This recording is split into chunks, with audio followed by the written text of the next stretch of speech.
Wow, what a beaut. Excuse me? She pressed her palms into the velvet of a stranger's gown, whispering a silent prayer that no one would notice the maid had stepped into the spotlight. But when Adrian Vega's gaze found hers across the gala floor, it was already too late. Welcome back to Life and Stories, my beautiful family and friends. If you're hooked in and you're ready to enjoy the story, click subscribe and let me know in the comments where you're watching from. Because tomorrow, I'll be bringing you another story just as powerful and emotional as this one. And trust me, you don't want to miss it. The Lexington Crown Hotel always smelled faintly of citrus and polish. Camila Reyes had noticed it on her very first day. How the air itself seemed expensive, a manufactured blend of lemon oil and quiet power.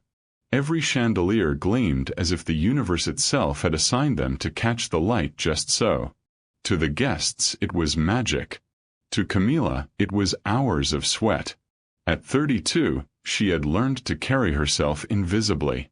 Her uniform, black dress, white apron, sensible shoes, was a disguise she could slip into as easily as she once slipped into lecture halls back in Bogota. There had been a time she thought her life would be argued in courtrooms, not scrubbed from marble floors. But that was before Carlos. Before the betrayal. Before Mateo.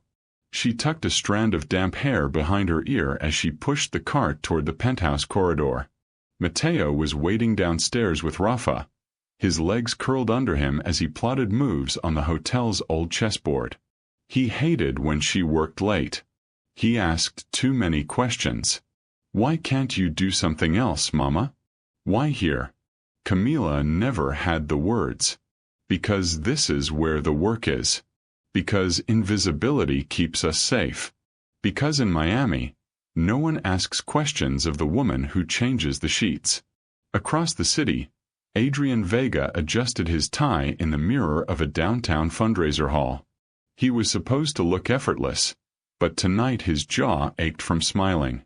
The cameras loved him. Tall, clean-cut, Cuban-American with a practiced warmth that made strangers trust him. Yet under the flashbulbs, he felt the hollowness of performance. The mayoral campaign loomed.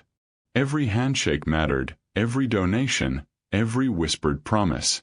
Adrian had built his career on reform, distancing himself from the old money shadows of his family. But power, he had learned, was a constant negotiation.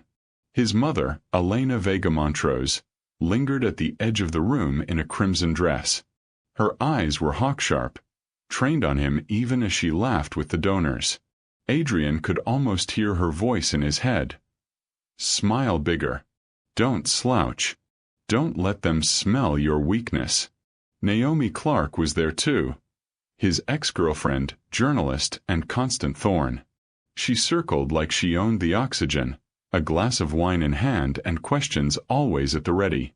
Naomi had a gift for knowing when someone had something to hide. Adrian had ended their relationship because she wanted the truth too much. Now she wanted it in print. And yet, despite the cameras, despite the scrutiny, Adrian's mind kept flickering toward something else. The gala tomorrow night at the Lexington Crown. The hotel was staging a charity auction, and he'd be the face of reform smiling beside Miami's wealthiest. Another performance. But sometimes, beneath the lights, things cracked open. Camila almost missed the notice on the housekeeping board. All staff on call for tomorrow's gala. Dress formal. Be discreet. She nearly laughed. Formal. She owned 2 dresses, both worn thin by years. Rafa had ideas, though. Rafa always had ideas. You could wear something from Lost and Found, Rafa whispered in Spanish as they folded towels. They've got gowns people forget. Rich people don't notice when they leave gold behind. I am not stealing a dress, Rafa. Borrowing. Dios mío, Camila, you hide too much. One night you could look like yourself again. Camila shook her head, but that night, alone in the linen room, she found herself staring at a garment bag tagged unclaimed, 6 months. Her hands trembled as she unzipped it. The gown shimmered, a dark green silk, fluid as water. She touched it as though it might burn her. The night of the gala, Adrian stood beneath the Lexington crown chandeliers, his tie cutting at his throat. Cameras clicked. Guests preened, champagne cascaded. Naomi was there again, a shadow in his periphery, already scribbling notes. Elena basked in the center, ensuring her son was seen with the right people. And then he saw her. A woman in emerald silk, not dripping in diamonds like the others, but luminous in a way that arrested him. Her hair was pulled back, her posture tentative yet proud. She moved as though she didn't belong and knew it, yet refused to retreat. Camilla felt every nerve fire as she stepped into the ballroom, holding a tray of champagne glasses. She hadn't meant to wear the gown this way. It was supposed to be hidden beneath her service jacket, used only in emergencies if a staff member needed to blend. But Rafa had pressed her forward, whispering, "Just for tonight. Just to remember who you are." The gown betrayed her. It revealed her. And Adrian Vega was watching. Their eyes locked across the room. Camila froze, panic surging. She should look away. But something in his gaze, a softness beneath the polish, made her linger. He excused himself from a circle of donors and began to walk toward her. Dios, she thought, gripping the tray tighter. Not him. Not now. "Good evening," Adrian said, his voice warm, magnetic. "I don't think we've met." Camilla's throat closed. She wanted to vanish, to explain she was staff, invisible. But her voice betrayed her. I don't think so either." He smiled, tilting his head as though she were a puzzle. "May I?" He gestured toward the champagne. She handed him a glass, careful their fingers didn't touch. "What's your name?"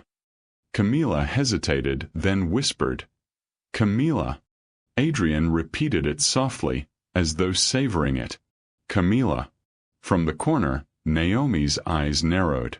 She didn't know this woman, but she recognized the way Adrian looked at her. Too intently, too unguarded. And Naomi never ignored a crack in the story. Camilla fled back toward the service corridor, her heart hammering. She pressed her palms against the gown as if she could push herself back into invisibility. What had she done? But she couldn't unfeel the way his gaze had unsettled her, as though for the first time in years, someone saw her not as Maid, not as immigrant, not as a shadow, but as a woman. If you were Camilla, hiding a painful past, fighting to stay invisible, would you have dared step into that ballroom in the gown? Or would you have stayed safe in the shadows? Tell me in the comments. Meanwhile, Naomi slipped through the crowd, her pen ready. She didn't yet know who this Camilla was, but she knew she would find out. And Adrian, smiling for the cameras once more, could still feel the tremor of that moment, the way a stranger's eyes could unravel the armor he'd worn for years. And thus, under the chandeliers of the Lexington crown, two lives began to orbit each other, unaware of the storms already circling. The gala swelled with music, laughter, and the clink of glasses. Camilla retreated into the service hallway, pressing her back against the cool plaster, willing her heart to steady. She had no business out there, not in that gown, not with eyes like his following her. Rafa found her crouched beside the linen closet. "Myra, you looked like a queen out there." Camilla shook her head. "I looked like a fool. He noticed me." He. Rafa leaned forward, eyes widening. "Who?" Camilla hesitated. The name felt dangerous even to say. "Adrian Vega." Rafa let out a low whistle. "The senator." "Dios mio, Camilla, you don't just catch his eye. That's fate knocking." "Or disaster," Camilla muttered. Meanwhile, Adrian lingered near the champagne tower, his mind half on the conversation swirling around him, half on the mysterious woman who had vanished into the staff corridors. He should be working the room, shaking hands, collecting promises, reinforcing his image of reform. But every practiced smile felt brittle. Adrian. Naomi's voice sliced through. She appeared with her recorder tucked discreetly into her palm. Care to comment on the donor scandal at City Hall? He exhaled, careful not to scowl. Not here, Naomi. It's a gala. Exactly. The perfect place for masks. Her eyes flicked in the direction Camila had disappeared. And who was she? Adrian stiffened. Naomi didn't miss it. She never did. Do you believe people like Adrian, powerful, ambitious, can truly fall for someone outside their world? Or do class lines always catch up with them? Share your thoughts. Back in the staff kitchen, Camila stripped off the gown and stuffed it back into the garment bag. She slipped into her uniform jacket again, grateful for its invisibility. But duty pulled her back into the ballroom. A spill needed cleaning, guests needed trays. She forced her shoulders square, the way she always did. Only this time, the senator was waiting. Adrian caught her near the edge of the dance floor. Camila, right. His voice was quieter now, gentler, not the politician's cadence but something real. She blinked. You remembered my name. Hard to forget. He smiled, not the dazzling one for cameras, but something crooked, boyish. Would you dance with me? Camila's eyes widened. I can't. I'm working. Then consider it a work break. His hand extended, open, patient. Her instincts screamed to refuse. But something deeper, something buried under years of fear and labor, ached to step forward. Slowly, hesitantly, she placed her hand in his. The orchestra shifted into a waltz. Adrian guided her gently, not pushing, just leading enough to make her forget the eyes around them. Camila felt the silk of the gown even beneath her jacket, the pulse in her wrist against his fingers. You don't seem like the rest of them, he murmured. That's because I'm not. Her voice cracked slightly, and she pulled her gaze away. He studied her, sensing the wall she built with every syllable. Then who are you? Camila swallowed. She wanted to lie, to invent some version that would pass in this world. But the weight of Mateo, of her past, pressed against her chest. Just someone trying to disappear. Adrian's brow furrowed, but he didn't press. Instead, he twirled her gently, letting the silence fill the space. Naomi watched from across the ballroom, fury simmering. She knew Adrian's tells, the way he leaned closer, the way his shoulders softened. He was interested. And Naomi's instincts told her this woman, this Camila, was hiding something. She scribbled in her notebook, Lexington Crown. Unknown woman. Discreet. Investigate. Camila broke away first, breathless. I should go. Adrian caught her hand, holding it just long enough for her to feel his warmth.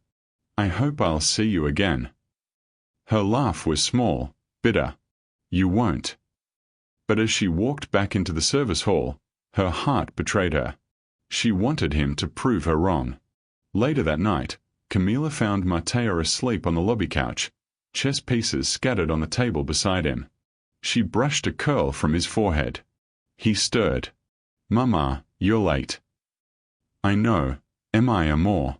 I'm here now. Mateo yawned, then whispered, Did anyone see you tonight? Camila froze.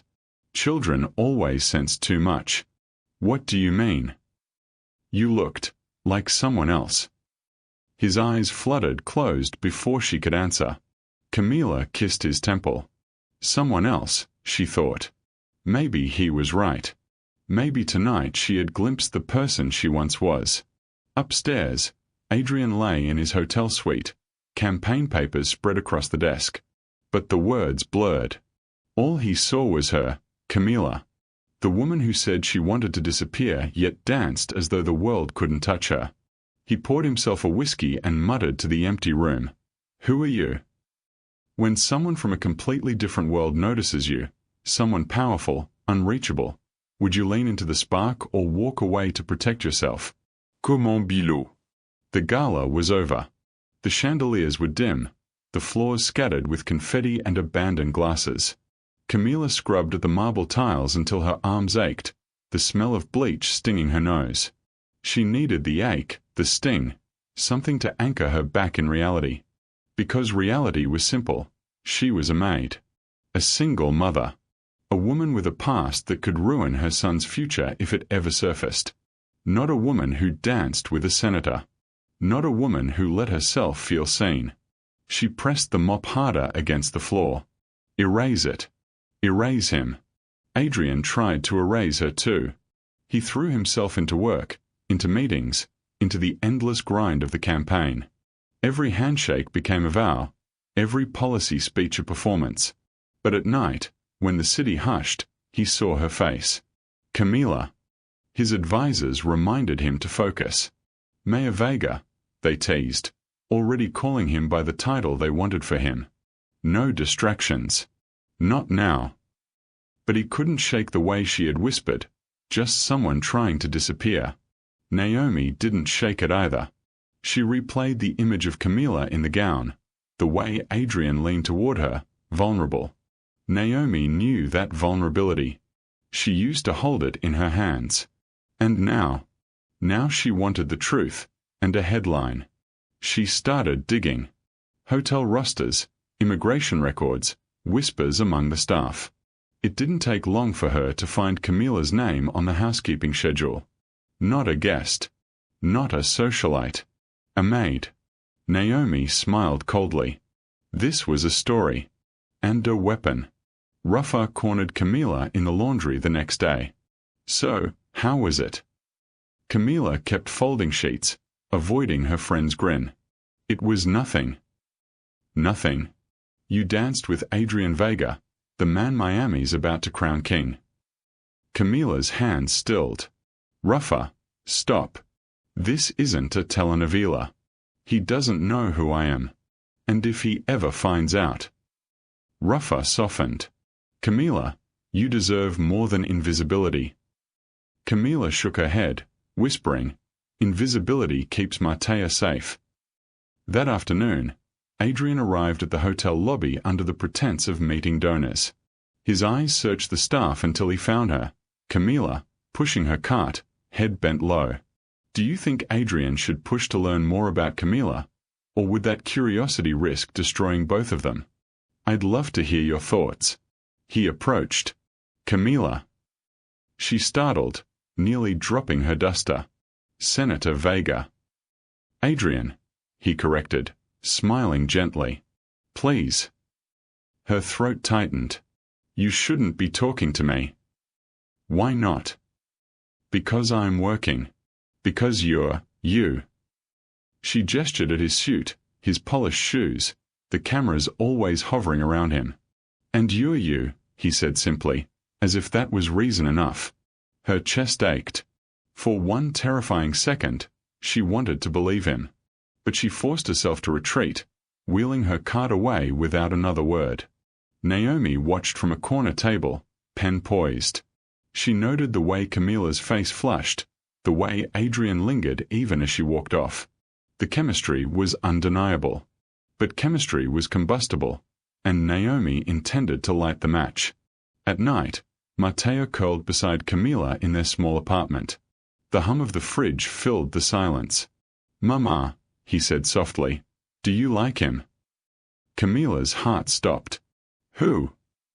The man from the hotel. The one who looked at you like... Matteo struggled for words. Like you weren't invisible. Tez pricked her eyes. Children saw too much. It doesn't matter, Matteo. People like him, and people like us. He interrupted. But maybe it should matter. She kissed his forehead, unable to answer. Adrian sat in his campaign office, scrolling through speeches. His aide chatted about donor dinners and polling numbers, but he wasn't listening. He thought of her again, the way she pulled back, as if being near him was dangerous. And maybe it was. Because for the first time in years, Adrian Vega wanted something he couldn't spin, couldn't negotiate. He wanted honesty. And honesty had a cost. Do you think Camila is right to push Adrian away to protect Matteo? Or is she only building higher walls around her own heart? Let me know in the comments. The tension coiled tighter. Camila tried to disappear. Adrian tried to stay focused. Naomi sharpened her pen. And Ruffa whispered hope. But fate had already set them on a collision course, and resistance was only the beginning. The Lexington Crown lobby buzzed with preparations. The hotel was partnering with Senator Adrian Vega's office on a charity initiative, providing free legal clinics for immigrant workers. The press would cover it, donors would parade their generosity, and the hotel needed staff to help manage logistics. Camila's name was on the assignment sheet. Her chest tightened when Ruffa pointed it out. Mila, your fate is sealed. You'll be glued to him all week. No, Camila whispered. I'll trade with someone. I can't. But Ruffa folded her arms. Camila, you can't run forever. Besides, this is good. He'll see who you are. That's what I'm afraid of, Camila muttered. Adrian arrived the next morning, shaking hands with hotel executives, cameras flashing. His smile was practiced until he caught sight of her, Camila, standing stiff beside a podium with a clipboard. Their eyes met. Something unspoken passed between them. He almost forgot his lines. After the speech, his aide directed him to meet with staff. This is Camila Reyes, the hotel manager said briskly. She'll coordinate between housekeeping and your team for the event. Adrian extended his hand. Camila. She hesitated, then shook it quickly. Senator. Adrian. He corrected again, softer this time. Her eyes flicked away. Let's get to work. They spent the day side by side, sorting logistics, room assignments, volunteer check-ins, supply lists. Camila focused on tasks, refusing to meet his gaze, but he noticed the way her fingers trembled when she wrote, the way she chewed her lip in thought. If you were Naomi, holding the truth about Camila's identity, would you expose it for revenge, or stay silent for love's sake? Share your thoughts below. At one point, Matteo slipped into the lobby, chessboard under his arm. He had begged Ruffa to bring him after school. Mama, he said, bounding up. You forgot my snack. Camila flushed. Matteo, not now. But Adrian crouched to his level, smiling warmly. You play chess. Matteo's eyes lit up. Yes. Do you? Not well, Adrian admitted, but I'd like to learn. Matteo grinned. I can teach you. Camila stiffened. Matteo. But Adrian's gaze softened. If your mom agrees. Camila hesitated, torn. Matteo's joy was rare, precious. Finally, she nodded.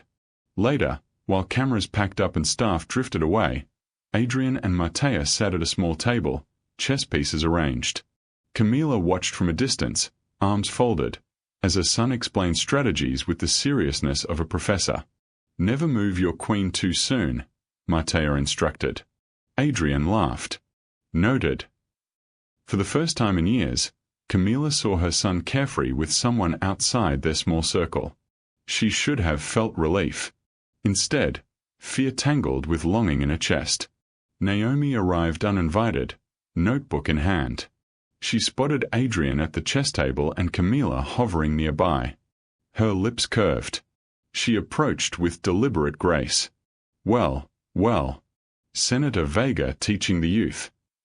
Matteo looked up, frowning. I'm teaching him.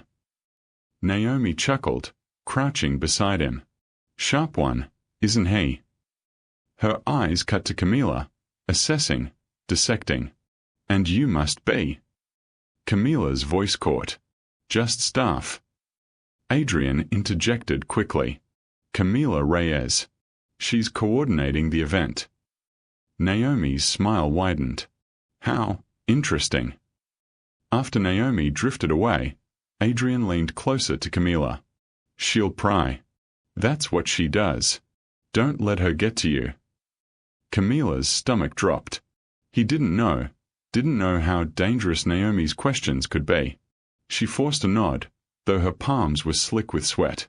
As the evening ended, Adrian offered to walk Camila and Matteo to the curb. "You don't need to," Camila said firmly. "Maybe I want to." His tone was gentle, unguarded. Matteo tugged Camila's hand. "Mama, let him." They stepped into the Miami night, humid air wrapping around them. For a moment, it felt almost normal, like three people leaving an ordinary day. At the curb, Adrian hesitated. "Camila, I don't know what you're afraid of, but I'd like to know you. Not the staff version. You." Her throat burned. She wanted to say yes. She wanted to let him in. But she could still hear Carlos's voice from years ago, hissing threats, framing her life into exile. "I can't," she whispered. "Please don't ask again."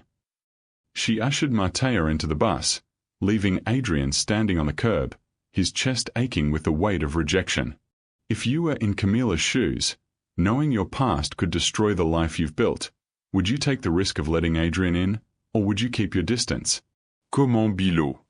The rain came heavy that night in Miami, turning streets into mirrors of neon and stormlight. Camila sat at the small kitchen table, her hands wrapped around a chipped mug of tea gone cold. Matteo slept in the next room, his steady breathing a fragile comfort. But Camila's mind wasn't in the apartment. It was back in Bogota, in courtrooms where her name had once meant promise, and in alleys where whispers followed her like smoke. She tried to bury those memories deep, but lately, they clawed back to the surface. Because secrets never stay buried. Not forever. Do you think Mateo's bond with Adrian will eventually pull Camila closer, no matter how much she resists? Share your prediction. At the Lexington Crown, Ruffo dropped a file onto the laundry counter with a dramatic thud. "Camila, you need to see this." "What is it?" Ruffo crossed her arms. "I asked a cousin in Bogota to look into Carlos Herrera. And, well, I think you should sit." Camila's breath caught at the name. Carlos, the man she once thought she would marry.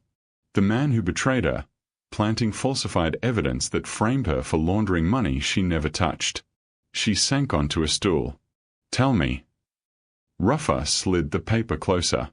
"He's in New York now, working his same dirty schemes. And guess who he's sniffing around? Adrian Vega's donor circle." Camila's stomach twisted. "No, he wouldn't." Ruffo's voice sharpened. "He would. And he'll drag you down with him if he sees an opening." Meanwhile, Naomi sat in her cluttered apartment, surrounded by files. A single photo of Camila at the gala lay pinned to her corkboard. Next to it, immigration records, hotel rosters, whispers from anonymous staffers. "Camila Reyes," Naomi murmured, tapping her pen against the desk. "Housekeeper. Single mother. No official paper trail before Miami. Why so invisible, querida?" Her instincts screamed there was more. And she would find it. Adrian felt it too. He'd spent weeks alongside Camila now, planning the clinics, fielding questions, sneaking glances when he thought she wouldn't notice. She was brilliant in ways she didn't admit, steady in crisis, but every time he leaned closer, she recoiled. That night, he caught her alone in the service corridor. "Camila," he said gently, "I don't want to push you, but I can feel it. You're carrying something heavy. If you let me, I want to help." Her chest constricted. She wanted to pour everything out, the betrayal, the exile, the night she cried Matteo to sleep in strange rooms. But the thought of his face hardening, his trust snapping, it silenced her. "You can't help me," she whispered. "Because you won't let me," he countered. Their eyes locked. For one dangerous heartbeat, it felt like confession hovered in the air. But Camila shook her head and walked away, her footsteps echoing like a retreat. Carlos Herrera, meanwhile, lit his cigar in a New York penthouse, smirking at the news clippings spread before him. Senator Vega, the reformer, the people's golden boy. Carlos leaned back, smoke curling around his grin. And Camila Reyes, my little ghost, hiding in plain sight. He picked up his phone, dialing a contact. I want in on Vega's network, and I know exactly how to get it. Days later, Camila was cleaning one of the suites when Ruffa burst in, eyes wide. He's here. Camila straightened, heart pounding. Who? Ruffa's voice dropped to a whisper. Carlos. In Miami. He asked about you. The world tilted. Camila gripped the bedpost to steady herself. After years of silence, after fleeing everything she knew, the ghost had found her. That evening, she returned home pale and shaken. Mateo looked up from his chessboard. Mama? What's wrong? Camila forced a smile. Just tired, mi amor. But Mateo stuttered her, too wise for his years. Is it about the man you never talk about? Her breath caught. What man? The one from before Miami. The one you dream about and wake up crying. Tears burned her eyes. She crouched, taking his face in her hands. Listen to me. Whatever happens, I will protect you. Always. Do you believe me? Mateo nodded solemnly, though his small fingers trembled against hers. Adrian noticed the change. Camila was quieter, her eyes shadowed, her movements taut like a string pulled too tight. One night, after the clinic volunteers left, he cornered Ruffa. She's hiding something, Adrian said. I can see it. Do you know what it is? Ruffa hesitated. Loyalty warred with fear. Finally, she whispered, She's been hurt, Senator. More than you can imagine. If you care about her, don't push her too hard. Naomi, meanwhile, smelled the blood in the water. She followed Carlos's trail, noting his sudden interest in campaign donors. She didn't yet know the tie between him and Camila, but she was close. And Naomi was nothing if not relentless. That night, Camila sat by the window, the city lights flickering beyond. Ruffa's warning echoed, Adrian's concern lingered, and Mateo's words cut deepest of all. She whispered to the dark, as if to her younger self, How many more years will you run, Camila? How many more lies will you stack before they crush you? The ghosts were circling closer, and sooner or later, truth would demand its reckoning. And so, the curtain of the past began to lift. Carlos was no longer a memory. He was here. Naomi sharpened her pen. Ruffa braced for fallout. And Adrian stood at the edge of a truth that could break them all. The city had calmed after a week of storms. The air smelled of salt and wet earth, the skyline glimmering under a wash-clean sky. For Camila, it felt like the world was daring her to believe in something softer. She found herself outside Adrian's campaign office one evening, clutching a folder of hotel paperwork. She told herself it was just work, just documents that needed his signature. But when he opened the door, his sleeves rolled up, hair slightly disheveled, she felt something shift inside her. Camila, he said, surprised but pleased. Come in. She stepped into the office, the scent of coffee and paper surrounding her. Mateo trailed behind, carrying his chessboard. I told him he couldn't bring that everywhere, Camila muttered. Adrian grinned. He's welcome to. As Adrian signed the documents, Mateo set up the board on a side table. Senator Vega. Adrian, he corrected with a smile.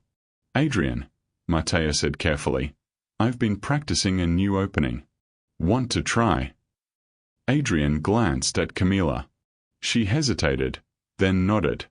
So Adrian joined Mateo at the table, listening intently as the boy explained strategy. Camila watched, her heart swelling. Adrian wasn't just humoring her son.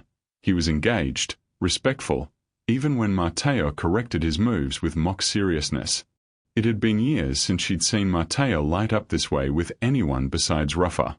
If you were Camila, would you tell Adrian the truth about Carlos now, before he finds out on his own, or would you stay silent to protect your fragile peace?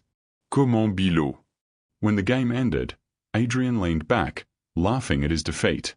You're going to be a grandmaster, Mateo. Matteo grinned. That's the plan. Your mom must be proud, Adrian said softly. Camilla's throat tightened. I am. Their eyes met, hers shimmering with unspoken gratitude, his with quiet admiration. Later, when Matteo dozed on the office couch, Camilla lingered by the window, staring out at the Miami night. Adrian joined her. You carry so much, he said gently. She stiffened. What do you mean? I see it, in your shoulders, in your eyes. You've been through more than you say. Her defenses rose instinctively, but something in his tone, the absence of judgment, coaxed her guard down. My life before Miami, she exhaled. It ended suddenly, brutally. I lost everything, my future, my family, my home. I had to become someone else. Adrian didn't ask for details. He simply nodded, as if to say, I believe you. You don't need to explain. For the first time, she felt the weight lift slightly, because he didn't pry. He spoke then, his own walls cracking. My mother raised me to think pedigree was everything. When I chose politics, when I spoke against the old money she worships, she turned cold.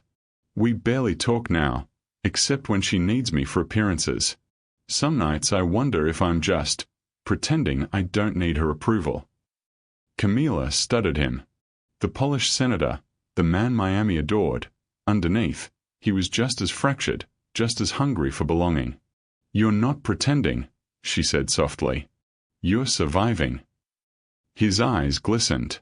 He reached for her hand. This time, she didn't pull away. For a long moment, they stood together, silence binding them tighter than words. And then, as though the universe had granted her a fragile gift, Camilla allowed herself to lean her head against his shoulder. Adrian let out a breath he didn't realize he was holding. It wasn't a grand confession, not a kiss beneath fireworks. But it was intimacy, the kind born from shared wounds, not fairy tales. That night, as they left the office, Adrian walked them to the curb again. Matteo clutched his chessboard, sleep-heavy but smiling. Camilla paused before stepping onto the bus. She looked back at Adrian, her voice trembling. Thank you. For what? For seeing me. Adrian's reply was simple but steady. Always. Do you believe love grows stronger when people reveal their wounds, or does sharing pain make relationships too fragile? I'd love to hear your thoughts. For the first time in years, Camilla went to sleep not fearing the ghosts. For the first time in years, Adrian let himself dream of something real. Neither knew how quickly the dream would shatter. The Lexington Crown's ballroom shimmered with chandeliers, polished marble, and laughter from Miami's elite. Adrian's fundraiser was in full swing. Donors, cameras, the who's who of the city pressing close to catch a glimpse of the man who might be mayor. But Camilla stood in the wings, stiff in her maid's uniform. She wasn't supposed to be here. Ruffa had begged her to stay home, but Camilla wanted to slip in quietly, to watch Adrian from afar, just for a moment. That's when she saw him. Carless, dressed in a tailored suit, his dark eyes scanning the crowd like a predator. Camilla's blood froze. He noticed her instantly. A slow, mocking smile spread across his lips as he crossed the room with casual confidence. Am I Querida Camilla? Carlos drawled, stopping inches from her. Still playing the servant? You used to dream bigger. Her breath hitched. Leave me alone. Can't do that, he whispered, leaning closer. Not when you're standing next to a gold mine. Vega's campaign. His donors? All that money. Waiting to move. You're going to help me. I'll never. You will. He slipped a folded photo into her hand. Her trembling fingers opened it. Matteo, walking home from school, a stranger's car idling nearby. Her heart stopped. You touch him and I'll. Carlos smiled coldly. Then do as I say. Camilla staggered away, clutching the photo. But before she could breathe, a flashbulb popped. Naomi Clark stood nearby, camera in hand, notebook tucked under her arm. Funny, Naomi said, voice low and cutting. Our rising senator's secret friend meeting with a man under federal investigation. Camila's face drained of color. It's not what you think.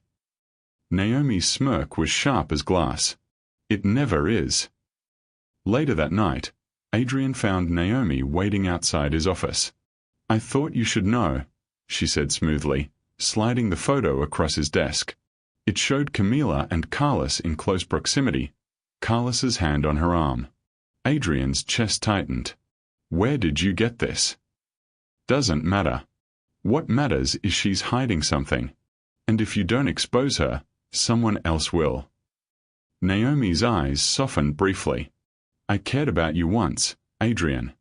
I won't watch you throw your career away for a woman who will drag you down. When Camila finally arrived, Adrian's eyes burned with hurt and confusion. Who is he?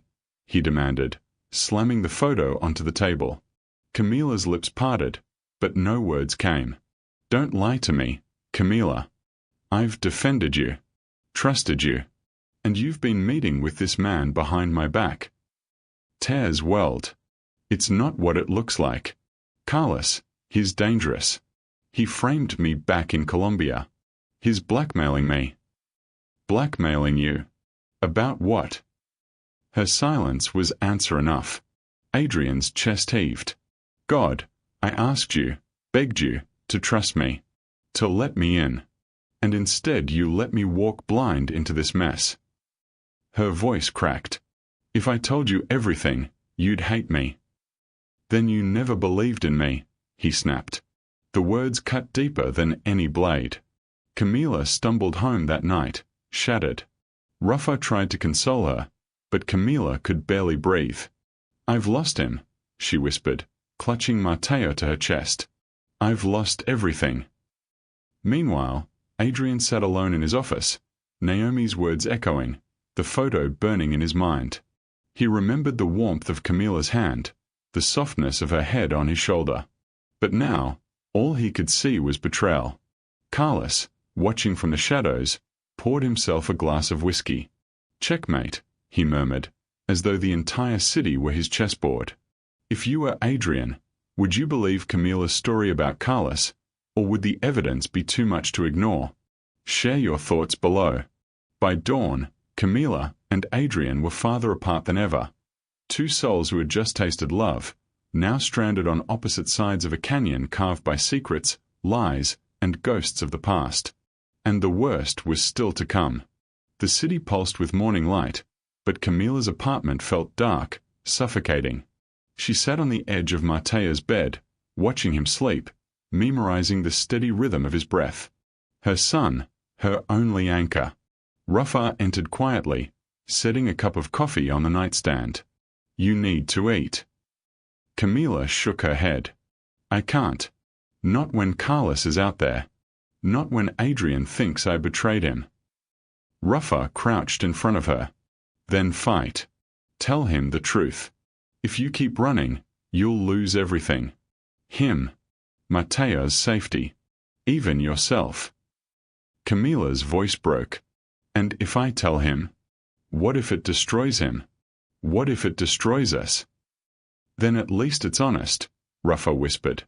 At the Vega estate, Adrian sat in his late father's leather chair, staring out at the manicured lawn. Elena swept in, draped in pearls and perfume, her smile as sharp as a dagger. Darling, I warned you, she purred. Women like her, they never come without baggage. You've worked too hard to throw it all away. Adrian clenched his jaw. This isn't about the campaign. Oh, it's always about the campaign, Elena countered. Your future. Your legacy. Do not let some maid with a son and a sob story ruin that. Adrian stood abruptly, fury trembling in his fists. She is more than that. More than you will ever understand. But even as the words left his mouth, doubt gnawed at him. Naomi's photo. Camila's silence. The hole where trust should have been. That night, Camila walked along the shore after putting Mateo to bed. The waves lapped at her ankles, cool and relentless. She whispered into the wind. How much more do I have to lose before I'm free? The ocean gave no answer. But she knew. She could either run again, packing bags in the dead of night, fleeing to another city with Matteo, another identity, another set of lies. Or she could stay, risk everything, and finally stop hiding. Meanwhile, Adrian drove aimlessly through the city. His staff had called 3 times about morning press, but he ignored them.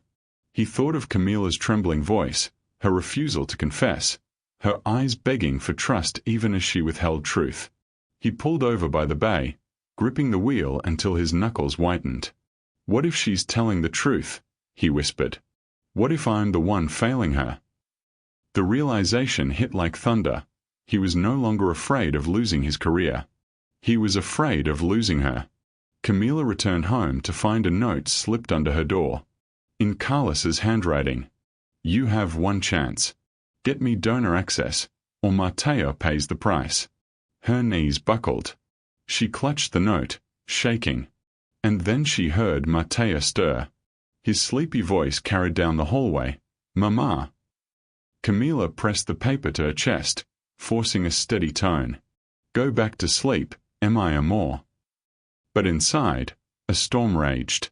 She couldn't run. She couldn't hide. If she wanted a future, for herself, for Matteo, she had to stand and fight. The following day, Adrian found himself at the steps of the Lexington Crown. He hadn't planned it. His car just seemed to drive him there. Inside, he saw Camilla in the corridor, gathering linens. Their eyes met. The world stilled. Camilla, he said softly, almost a prayer. She turned, her face pale but resolute. Adrian, I need to tell you everything. His chest rose and fell.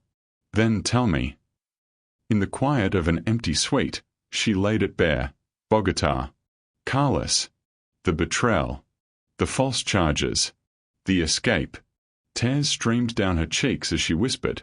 I ran because I wanted Matteo to have a chance. And then I met you. And I wanted to believe I deserved this. But Carlos won't let me go. He's here, threatening Matteo, using me to reach you. I never betrayed you, Adrian. I only wanted to keep you safe from my past. Silence stretched. Camilla braced for rejection. But Adrian reached across the table, taking her trembling hands in his. His voice cracked. You should have trusted me sooner. But now, I will never let him hurt you again. Her breath hitched. Relief and love surged through her like sunlight breaking storm clouds. When you've been deeply hurt before, do you believe love can still be built on trust, or do past wounds always leave cracks? I'd love to know your thoughts. For the first time, Camilla and Adrian chose vulnerability over pride, truth over silence. But Carlos was still out there, watching, waiting, and his next move would push them beyond choice, into the fight of their lives. The Lexington Crown's rooftop glowed under a tapestry of Miami stars, but inside the city below, storms brewed, of politics, power, and revenge. Carlos wasn't finished. 4 days, his threats had haunted Camilla. His note still burned in her pocket. Get me donor access, or Matteo pays the price. But Camilla was done running. That evening, Ruffa burst into her apartment, cheeks flushed. It's happening. Carlos bribed a staffer. He's trying to crash Adrian's fundraiser tonight. If he gets access, it's not just money laundering, Camilla. It's campaign destruction. And if he drags your name through it. I know, Camilla cut in, her voice steady. That's why I'm going. This ends tonight. Ruffa's eyes widened. Are you insane? Insane is thinking we can keep hiding. Matteo deserves a mother who fights, not one who flees. Matteo overheard, padding into the room in his socks, clutching his chest piece like a talisman. Mama, are you going to stop the bad man? Camilla knelt, holding his small face in her palms. Yes, mi amor. With all my strength. The fundraiser thrummed with music and flashing cameras. Miami's elite mingled, laughter and champagne flowing.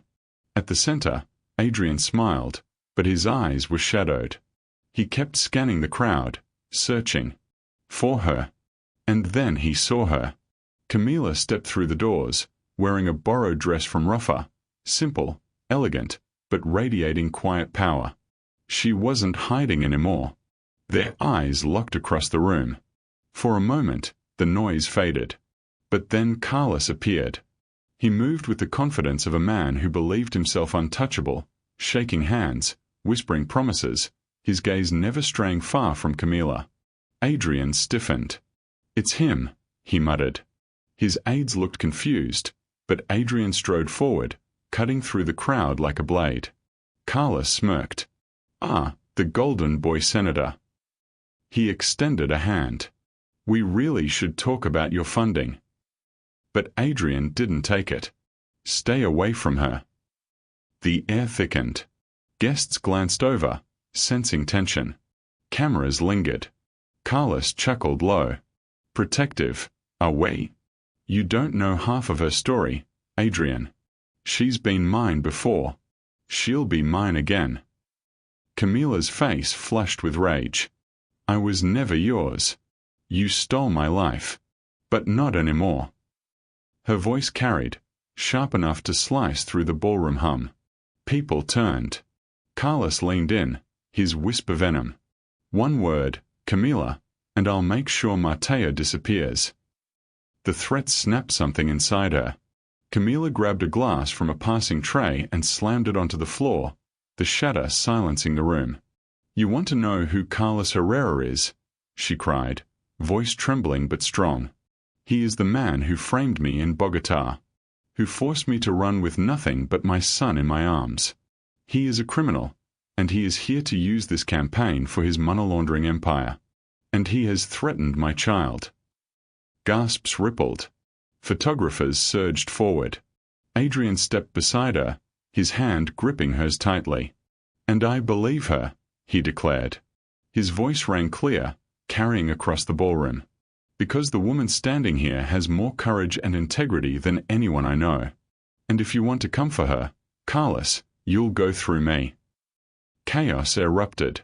Security closed in on Carlos. He snarled, shoving past, but Naomi appeared from the crowd, recorder in hand. "Not so fast," she said coldly. "I've been digging, Carlos. And I've got enough evidence to sink you. Offshore accounts, shell companies, donor fraud. And now, you just handed me the missing piece." Carlos lunged, fury twisting his face. But Rafa stuck out her leg, sending him stumbling into security's grip. "Oops," she said, smirking. The police stormed in within minutes, cuffs snapping around Carlos's wrists. Cameras flashed wildly as officers dragged him out. But Carlos twisted his head, eyes locking on Camila one last time. "This isn't over." Camila's knees trembled, but Adrian's hand steadied her. "Yes," he said firmly. "It is." The next days blurred into headlines. Senator Vega's fundraiser turned scandal into victory. Criminal exposed. Camila Reyes, from housekeeper to heroine. Carlos Herrera extradited to Colombia. Public sympathy surged. Far from hurting Adrian's campaign, the ordeal painted him as principled, protective, unshakable. But for Camila, the victory was more personal. For the first time in years, she wasn't running. One quiet morning, she stood on the Lexington Crown's rooftop, Mateo by her side. The city sprawled below, sunlight breaking over the horizon. "Do you like it, mi amor?" she asked softly. Mateo nodded. "It looks like the world is starting over." Camila smiled faintly. "So are we." Adrian's footsteps approached. He joined them at the edge, his hand brushing hers. "You stood in front of all of Miami," he murmured. "You spoke the truth. I've never been prouder of anyone in my life." Her throat tightened. "I thought you'd hate me." Adrian turned, his eyes warm. "I love you. Not in spite of your scars, Camila. Because of them." Because they make you the strongest woman I've ever known. Tears spilled as she whispered, I love you too. Naomi arrived later that week, recorder tucked under her arm. She approached Camila quietly, avoiding Adrian's gaze. You don't owe me forgiveness, Naomi said. I came at you hard because I thought I was protecting him. But you were protecting something too. Your son. Camila studied her. The bitterness in Naomi's eyes was gone, replaced with something softer. Thank you, Camila said simply. Naomi nodded once, then turned to Adrian. Take care of her. If you don't, I'll come back for your head. For the first time, they all laughed together. Weeks later, Adrian won the Merrill race in a landslide. On stage, before a roaring crowd, he pulled Camila and Matteo beside him. Cameras flashed as he declared, This city is built by dreamers, by fighters, by people who refuse to be silenced. Camila Reyes is one of them. She is my partner, my love, and together we will build a Miami where no one has to hide from their past. The cheers shook the night. Months later, Camila stood again on the Lexington Crown rooftop, this time in daylight. Rafa and Naomi flank her, reviewing blueprints. The non-profit was real now. La Casa Nueva, a legal aid and housing initiative for immigrant women. You're not a maid anymore, Rafa teased, bumping her shoulder. Camila smiled. I never was. I was just waiting to remember who I am. As the sun rose, Camila held Matea's hand, Adrian's arm wrapped around her waist. She was no longer a shadow in someone else's world. She was the architect of her own. Do you believe redemption comes from erasing the past, or embracing it and building something new? Comment below. I'd love to hear your take. Thank you for watching this story to the end. If you enjoyed this story, you will surely love the next one. It's as interesting and even more intriguing as you can ever imagine. So do check it out.